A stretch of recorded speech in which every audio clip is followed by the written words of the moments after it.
কবরের মধ্যে যখন একটা লাশকে রাখা হয়, মৃত ব্যক্তিকে যখন রাখা হয়, 3 দিন পরে, মাত্র 3 দিন পরে তার শরীর থেকে এমন একটা পোকা বের হয়, পায়খানা রাস্তা দিয়ে বের হয়। ওই পোকাগুলা এমন দুর্গন্ধ ছড়ায়, আশেপাশের যত পোকাগুলা আছে সবগুলাকে ডেকে আনে। এক এক করে হাত পা তার শরীরের বডি সবকিছু খেতে থাকে।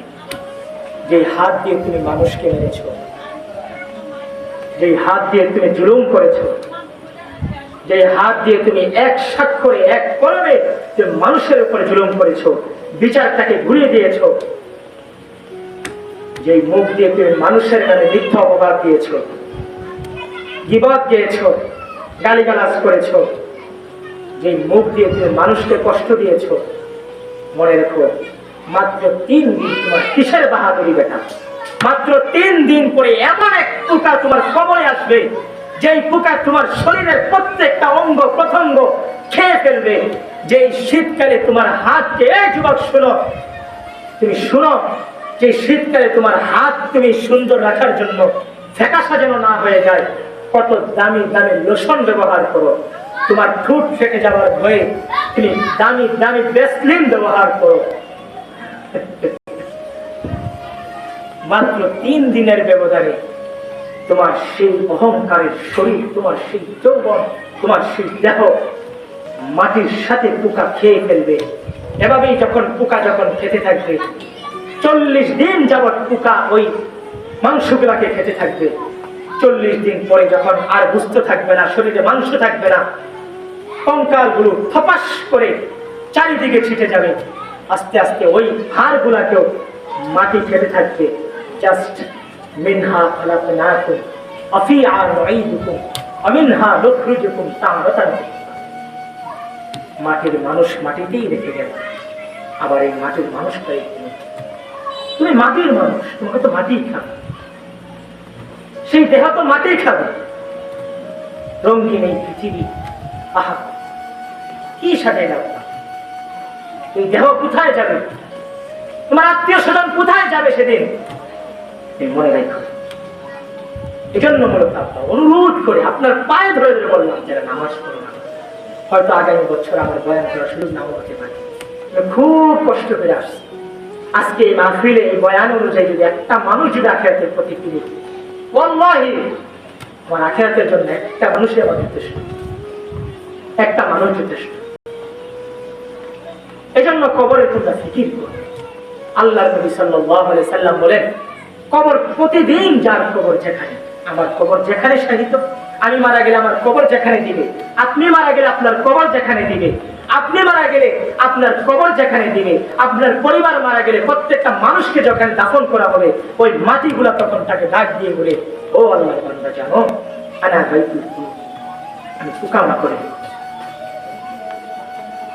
আরে তোমরা তো সেই বান্দা যে একটা মশার কামড় সহ্য করতে পারো, একটা মশার কামড় থেকে, আওয়াজ থেকে বাঁচার জন্য তুমি কয়েল জ্বালাইলা, এরোসুল লাগাইলা, মশারি টাঙাইলা, এত কিছু করো সামান্য একটা মশার কামড় থেকে বাঁচতে।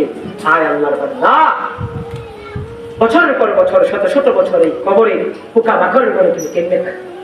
আনা বাইতুল ওয়াহদা, আমি কিন্তু একাকী ঘর, এখানে তুমি কাউরে পাইবা না। আনা বাইতুল দুরবা, আমি কিন্তু অপরিচিত ঘর, এখানে তুমি কাউরে চিনবা না।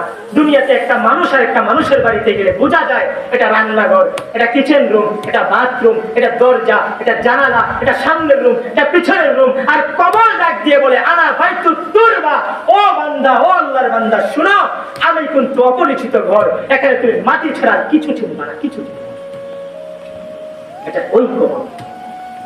আল্লাহর নবী সাল্লাল্লাহু আলাইহি ওয়াসাল্লাম স্পষ্টভাবে হাদিসে স্পষ্টভাবে বলেছেন, নাফরমান যখন কবরে 3টা প্রশ্নের জবাব দিতে পারবে না, আল্লাহ তাআলার পক্ষ থেকে তখন বলা হবে, তাফরিশু মিনান নার ওয়াল বাসুহু মিনান নার ওয়াফতাহু লাহু বাবা ইলান নার।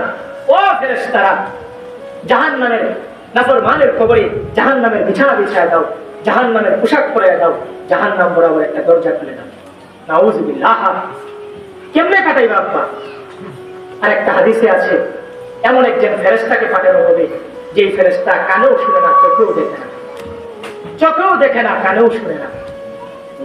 একটা লোহার মধ্যে একটা বাড়ি দিবে, 7 তবক জমিনের নিচে উঠবে, আবার উঠবে, আবার মারবে, আবার উঠবে, আবার মারবে। ও মুসলমান বলো, মুসলমান বলো, ওই ফেরেশতা যখন তোমাকে মারতে থাকবে, 7 তবক জমিনের নিচে যাবে, আবার উঠবে, আবার মারবে, কিয়ামতের আগ পর্যন্ত যদি এভাবে মারে, ওই ফেরেশতা তো চোখেও দেখে না, কানেও শুনে না, তোমার চিৎকার চেঁচামেচি দেখবে কি? বলো বলো। এজন্য অনুরোধ করে, সময় শেষ। আল্লাহ তাআলা আমাদেরকে কবুল করুন। সবাই বলি আমিন, সবাই বলি আমিন। ফিকির করেন ভাইয়া, ফিকির করেন। হযরত ওসমান রাদিয়াল্লাহু তাআলা আনহু কোন কবরের পাশে দিয়ে সামনে দিয়ে গেলে এই পরিমাণ তিনি কাঁদতেন। অন্যান্য সাহাবীরা জিজ্ঞেস করতো, হে আমিরুল মুমিনিন, আপনি কবর দেখে এমন করেন কেন, কান্না করেন কেন বাচ্চাদের মতো?